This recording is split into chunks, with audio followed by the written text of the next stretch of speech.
Nos Estados Unidos, na década de 1930, todos os presos no corredor da morte eram eletrocutados. Os guardas primeiro raspavam um pedaço de cabelo do topo da cabeça do prisioneiro. Uma esponja encharcada era colocada sobre a cabeça. Em seguida, um capuz de couro era preso ao fio. Os segundos que antecedem a morte são muito difíceis. O corpo do prisioneiro treme de medo. Quando chega a hora, uma poderosa corrente elétrica percorre o sistema nervoso do prisioneiro. O motivo pelo qual a esponja é encharcada para minimizar a dor do prisioneiro. Um médico deve confirmar que a eletrocução terminou. Somente quando o prisioneiro estiver completamente morto é que tudo pode ser considerado terminado. Mas nesse dia, um novo guarda chegou à prisão. Ele propositalmente não encharcou a esponja durante a execução. Todo o processo foi uma tortura para o prisioneiro. Não demorou muito para que o corpo explodisse em faíscas. O ar estava cheio de cheiro de queimado. Há uma regra não escrita na prisão. Um prisioneiro não pode parar até que esteja morto. Todos podem apenas assistir enquanto ele é torturado até a morte. A fumaça branca enchia o ar. A cena era caótica. Todos se esforçaram para deixar o local.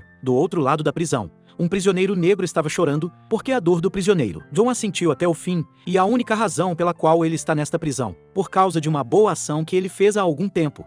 Naquele dia, as duas filhas de um fazendeiro desapareceram de repente. A aldeia inteira saiu para procurá-las. Eles as encontraram perto de um tronco de árvore caído. Encontraram as meninas, e um homem alto e negro. John segurou as meninas em seus braços e chorou em agonia. Duas vidas foram perdidas em seus coração e US. E não havia nada que ele pudesse fazer. Todos pensavam que ele era o assassino. Ninguém acreditava que John estava tentando salvar as crianças. E ninguém saberia que eles não estavam segurando o demônio. Era um anjo enviado por Deus para salvar o mundo. Logo, John foi condenado à prisão por estupro e assassinato. Ele foi executado um mês depois. E Paulo, que estava encarregado da prisão na época, estava suando muito no banheiro com uma infecção urinária. Precisou de todas as suas forças para espremer 2 gotas. Os guardas lhe disseram que o prisioneiro havia chegado. Ele teve de suportar a dor e sair para trabalhar. A chegada repentina desse homem grande. Todos ficaram assustados. Paulo também ficou surpreso. Em contraste com seu exterior duro, John tinha um coração surpreendentemente suave. Ele não apenas era cuidadoso com suas palavras, ele disse que tinha medo do escuro. Ele queria dormir com as luzes acesas à noite. Os guardas riram de seu pedido infantil. Paul, gentilmente, disse a ele que a luz do corredor estaria sempre acesa. John ficou aliviado, talvez como um sinal de sua gratidão. Ele estendeu sua mão direita para apertar a de Paul. É um gesto que deixa a temperatura tensa. Todos dizem a Paul para não fazer nenhuma besteira. Se algo dar errado, as consequências podem ser desastrosas. Mas, no final, Paul acreditou em John. E por causa desse aperto de mão, John sabia tudo sobre Paul. E isso mudaria a vida de Paul. Antes de partir, John continuou dizendo a Paul: eu só queria estar com eles. Mas não havia tempo. Essas palavras tinham um significado profundo para Paul. Ele não conseguia acreditar que o obediente John cometeria um crime. E, no entanto, o que estava no arquivo não estava longe da verdade. O lado sombrio da natureza humana era inacreditável para Paul. Naquele dia, houve um visitante inesperado na prisão. Um pequeno rato saiu da cela. Além dos prisioneiros e dos guardas, ele era o único ser vivo ali. Todos adoravam o pequeno. Ele sempre aparecia do nada, pedia aos guardas alguns biscoitos. Depois desaparecia pela porta do bloco de celas. Poe e os outros se uniram para esvaziar as celas. Estranhamente, o rato não foi encontrado em lugar N e NHOM.MAS. No dia seguinte, o rato apareceu do nada. Os guardas foram gentis o suficiente para alimentá-lo com B e S coito S. MAS. Page estava gritando. Ele sacou seu cacetete e tentou esmagar o rato até a morte. O rato se assustou e correu de volta para sua cela. Mas Page não ia deixá-lo ir. Ele pegou sua chave e tentou abrir a porta e continuou gritando. Os guardas que foram buscar comida ouviram o barulho. Ele pensou que era um motim. Ele largou sua lancheira e correu para lá. Ele viu Page gritando e berrando, e fazendo uma bagunça na prisão. Paul não pode deixar de falar. Ele o avisou que seu comportamento havia assustado a todos. Por razões humanitárias, os guardas farão o possível para acomodar os detentos antes de serem sentenciados. E lhes proporcionarão um ambiente tranquilo, para que possam fazer sua jornada final em paz. Exceto por Page, que é uma idiota, sempre causando problemas. Mas Page acha que pode fazer o que quiser aqui. O vice-diretor Brown não aguentou mais. Tentou dar uma lição nesse cara, mas se ele fizesse isso, ele perderia seu emprego. E Paul vai impedir. Lou, ele sabe que Page tem muito poder por trás dele. Não vale a pena para um homem pequeno. Page era um inimigo público nesta prisão. Paul, por outro lado, teve o cuidado de manter o relacionamento entre eles, tentando manter o dia do acerto de contas o mais tarde possível. Logo chegou a hora da execução do prisioneiro. Ele se sentou na cadeira elétrica, à vista da multidão. Paul tentou acalmá-lo. O homem esfregou o topo de sua cabeça. Nesse momento, ele pode ter percebido seu erro. Ele perguntou a Paulo se um homem poderia ir para o céu se realmente se arrependesse. Ele respondeu afirmativamente, após a eletrocução, pois zombou do corpo do homem condenado. Brown o empurrou para longe. De qualquer forma, o prisioneiro pagou por seu erro com a própria vida. Page acha que não há nada de errado com Brown.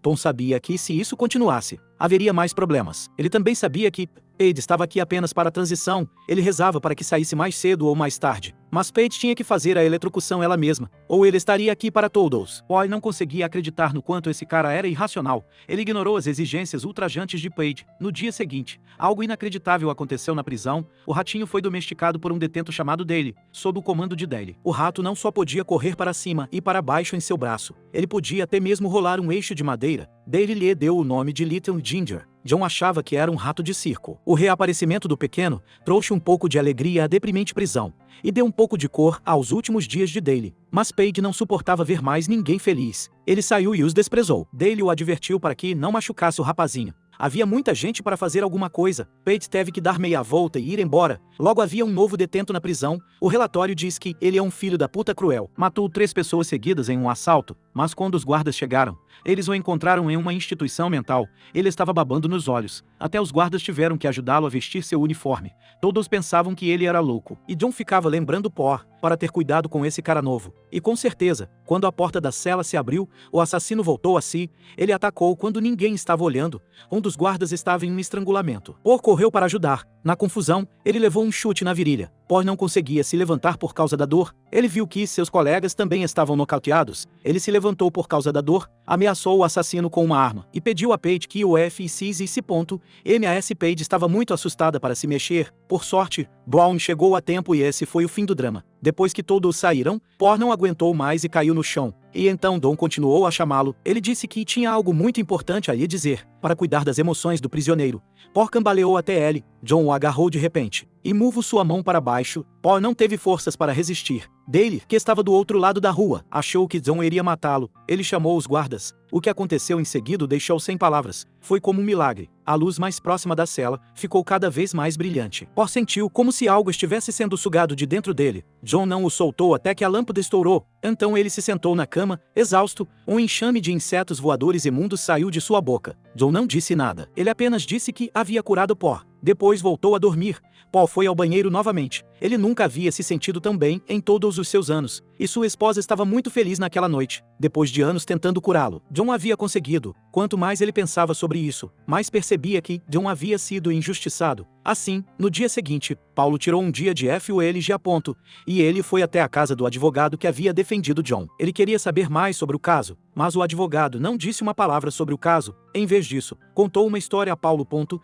A família tinha um cachorro. Era um cachorro adorável e a família o amava. Eles viveram juntos por um longo tempo. Mas, um dia, ele teve um ataque de fúria. Ele tirou um dos olhos de seu filho. Se tivesse sido um pouco mais tarde, poderia ter matado alguém. Talvez John nunca tivesse matado ninguém antes. Mas seu cachorro nunca havia mordido ninguém antes. Antes de ir embora, o advogado lembrou a Paul que a natureza humana nunca pode ser compreendida. Para agradecer a John por tê-lo curado, Paul trouxe 2 pedaços de bolo feitos por sua esposa, uma delícia rara na prisão. John não se cansava de comê-lo, mas deu um pouco para Daly e para a pequena Ginger. O assassino estava xingando quando não recebeu sua parte. Paul foi até ele e lhe disse para se compor o RTAR. E ele levou uma cusparada no rosto. Paul nunca foi de discutir com um condenado, mas então o comportamento do assassino piorou. Quando o outro guarda virou a cabeça, ele mijou em seu sapato. Então a fofoca começou novamente. Paul e os outros viram isso. Eles decidiram lhe dar uma lição. Eles tiraram a bagunça do depósito. O assassino não percebeu a gravidade do problema. Sua boca ainda estava cheia de obscenidades, provocando os guardas, depois de um curto período de arrogância. Os guardas lhe deram uma lição. Finalmente o colocaram na solitária. No dia seguinte, os guardas encontraram Daly, disseram que queriam ver a apresentação dele e de Little de NGLs. E como se Daly tivesse encontrado seu propósito novamente. Ele se apressou em vestir roupas civis. Na verdade, Paul havia planejado tudo isso. Os chamados líderes eram todos os outros guardas que fingiam ser líderes, porque a execução de Daly estava próxima. Paige não tinha se metido em problemas ultimamente. Paul ia providenciar para que ele realizasse a execução, só para que ele pudesse realizar seu desejo e sair daqui. Quando Daly retornou à sua cela após o show, ele foi confrontado pela temida Paige. Daly estava de olho nele. Paige era só conversa. De repente, ele gritou. Daly caiu no chão. Brown o levou às pressas para a cela. mas Paige ainda o estava seguindo, sem desistir, mas o assassino o agarrou pela mão. Ele estava apavorado com as obscenidades em seu ouvido. Paul sacou sua arma para deter Lou, e o assassino soltou sua mão. Dale ficou muito feliz ao ver isso, porque Paige tinha mijado nas calças. Agora ele era um palhaço na frente de todos. Paige chorou e jurou a Deus que se alguém contasse a alguém sobre esse dia, ficaria desempregado, e avisou Dale que, mais cedo ou mais tarde, ele o faria pagar. À medida que o dia da execução se aproximava, Paul conversou com Dale. Ele sabia que o rato era a última coisa em que ele pensava. Então, sugeriu que, no futuro, ele poderia mandá-lo para o circo. Aos adultos seriam cobrados 10 centavos por espetáculo e às crianças apenas 2 centavos. Dale ficou muito feliz ao ouvir isso.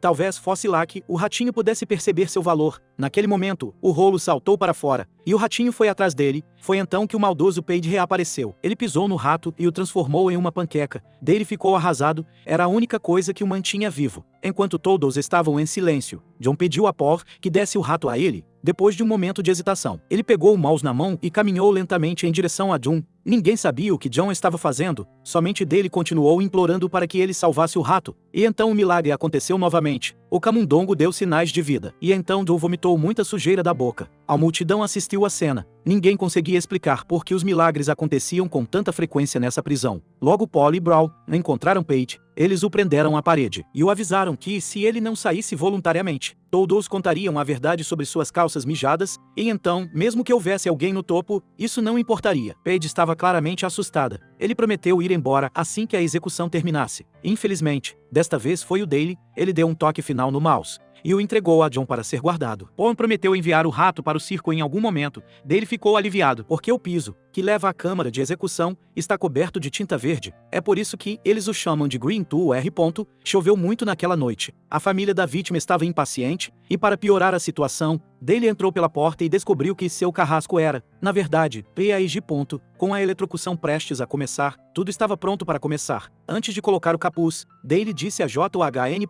Para levar o ratinho ao circo. Mas mesmo no último minuto, Paige não deixou Dale ir. Ele contou a mentira na frente de todos. Dale ficou arrasado, e o pior é que Paige sabia que a esponja tinha de ser mergulhada em água antes da execução. Mas ele não o fez. Ninguém percebeu, exceto Paul, que achou estranho, porque não havia água no chão. Ele teve um mau pressentimento. E, com certeza, quando o interruptor foi acionado, a esponja seca não permitiu que a eletricidade percorresse seu corpo. Dale gritou ao ser queimado. Havia um cheiro de queimado no AR. Ou ele tentou impedir, mas uma vez que a eletrocução começa, ela não pode ser interrompida. Enquanto isso, na cela, o assassino estava em um estado de euforia, e John estava tendo convulsões. Era como se ele estivesse sentindo a dor de Dale. O ratinho ficou tão assustado que fugiu da prisão. À medida que a situação se tornava cada vez mais terrível, ficou claro que se tratava de um inferno. Um Dale carbonizado estava cuspindo chamas. Nem mesmo as famílias das vítimas conseguiam suportar. As pessoas estavam tentando escapar. Paige virou as costas e não conseguiu desviar o olhar. Paul foi até ele e o segurou, deixou que ele soubesse o que havia feito. E assim Dale pagou por todos os seus pecados. Ele morreu com um pesado fardo de maldade. Depois disso, Paige disse que não sabia de nada. Brown não aguentou mais. Ele deu um soco no rosto de Paige. Foi um momento emocionante. Quando Paul voltou para sua cela, ele encontrou John em lágrimas. Ele podia sentir a dor de Dale. É por isso que ele está sempre chorando. Infelizmente, a dor sempre será uma companheira constante. Alguns dias depois, Paul foi visitar o diretor. Os dois eram amigos íntimos há muito tempo, mas a esposa do diretor agora tinha um tumor no cérebro. Ela não conseguia falar muito bem. Paul não suportava ver seu amigo sofrer assim. Então, ele teve uma ideia ousada. Convidou seus colegas para jantar em sua casa. Ele lhes contou o que queria fazer. Quando falaram sobre John, todos sabiam o que ele estava fazendo. Todos estavam de acordo com seu plano. Todos queriam ver outro milagre. Naquela noite, os homens usaram pílulas para dormir para nocautear o assassino. Em seguida, colocaram Paige na prisão. Era como se John soubesse do plano com antecedência. Ele estava de pé e pronto para ir. Eles estavam prestes a sair, quando o inesperado aconteceu. O assassino, que deveria estar inconsciente, acordou. Ele agarrou John. E John não conseguia parar de se contorcer. O homem que estava diante dele era um monstro. Ele não podia ficar neste mundo. No momento seguinte, as luzes se apagaram. Todos ficaram sem saber o que fazer. O assassino desmaiou repentinamente, fora da prisão. John apontou para as estrelas no céu e ficou muito feliz. Ele compartilhou com Paul as constelações que viu. No caminho, ele pegou um punhado de folhas e as cheirou. Em seguida, compartilhou o cheiro com os 3 guardas. Foi nesse momento que Brown percebeu que não havia trazido a arma com ele. Quando ouviu algo do lado de fora da casa, o guarda olhou em volta com sua arma, enquanto os homens conversavam. John sabia o que estava acontecendo. Ele saiu do carro e foi até o diretor. colocou as mãos no cano da arma. Disse ao diretor que estava aqui apenas para ajudar, e foi assim que John chegou ao quarto do diretor, e quando ele viu aquele homem grande e negro na sua frente, a irascível senhora ficou muito quieta. John se abaixou lentamente. E então o milagre aconteceu novamente, um brilho incrível começou a aparecer. As luzes ao nosso redor ficaram cada vez mais brilhantes, e o relógio parou de FUNC. E quando tudo terminou, a senhora voltou a ser o que era. Mas dessa vez, Don não cuspiu a sujeira. Como sinal de agradecimento, a senhora deu a Don um colar. Era como se eles tivessem se visto no escuro. Mas não havia tempo para a conversa dos velhos tempos. Eles vão levar John de volta para a prisão imediatamente. Caso contrário, as consequências da descoberta teriam sido desastrosas. Felizmente, tudo correu bem. Paul libertou Paige, e John estava esperando. Ele agarrou Paige pelo pescoço. Ninguém podia impedi-lo. John despejou toda a sujeira de seu corpo na boca de Paige, e então ele caiu no chão. Paige ficou delirando. Ele foi até a cela do assassino. Ele executou o demônio com sua própria arma. A multidão ficou atônita com a rapidez da cena, enquanto subjugavam Paige. A sujeira dentro dele também foi expulsa. John disse que havia punido esses dois homens maus. Então ele pegou a mão de Paul e deu após seus poderes. E então as lâmpadas da sala começaram a se acender uma a uma. E Paulo viu tudo. Era uma família de 4 pessoas incrivelmente feliz. Eles deveriam ter sido felizes para sempre, mas o diabo estava escondido no meio deles. O assassino era um homem muito doente. Matou 2 meninas vivas. Paul lutou o máximo que pode para fugir. Ele não conseguia suportar a malícia e a dor, mas John sofria isso a cada momento de cada dia. Mas mesmo que ele soubesse a verdade, Paul não poderia mudar isso. Logo seria o dia da execução de John. Mas ele não era culpado, e o verdadeiro assassino havia desaparecido. Paul não conseguia suportar a ideia de um anjo sendo acusado injustamente. Por isso, ele planejou deixar John ir em silêncio. Ele mesmo assumiria toda a culpa. Mas John só esperava que o dia da execução chegasse logo, porque ele já estava farto dos enganos do mundo. Ele só queria partir sem dor. Antes de deixar este mundo, o maior desejo de John era assistir a um filme. Paul realizou seu desejo. As pessoas no filme dançavam e não se preocupavam. Era como estar no céu durante a execução. John pediu para não usar o capuz, porque ele tinha medo do escuro. Ele tinha medo da escuridão que existe no coração de todos. Os guardas choraram. Ninguém queria ver um anjo cair diante de seus olhos. Era sua última execução. Depois disso, todos foram para o centro correcional, para resgatar os jovens que haviam se perdido por um tempo. No dia anterior à partida de Paul, o ratinho reapareceu de repente. Anos se passaram depois disso. Tudo o que sabemos é que havia um velho estranho na casa de repouso. Ele era muito velho, mas muito saudável. Todas as manhãs, com apenas 2 pedaços de comida seca, ele caminhava pela grama verde. Ninguém sabia o que ele fazia, até que o idoso acidentalmente viu o filme novamente. John contou sua história, e da caixa de papelão saiu o ratinho. Ele ainda hoje rola sobre eixos de madeira. Ao longo dos anos, Paul viu seus amigos e familiares morrerem um a um. Era a maneira de Deus puni-lo. Ele foi punido por não ter matado o anjo, e ele estava expiando os pecados do mundo. The Miracle and the Dream Mile foi lançado em 1999. O filme não é apenas uma história do corredor da morte. É uma exploração da natureza humana. Ele me fez perceber que você ainda pode encontrar esperança no desespero, você ainda pode ver luz na escuridão, mas a realidade é muitas vezes mais cruel do que o filme. Bem, esse é o fim da história de hoje. Estou ansioso para nos encontrarmos novamente.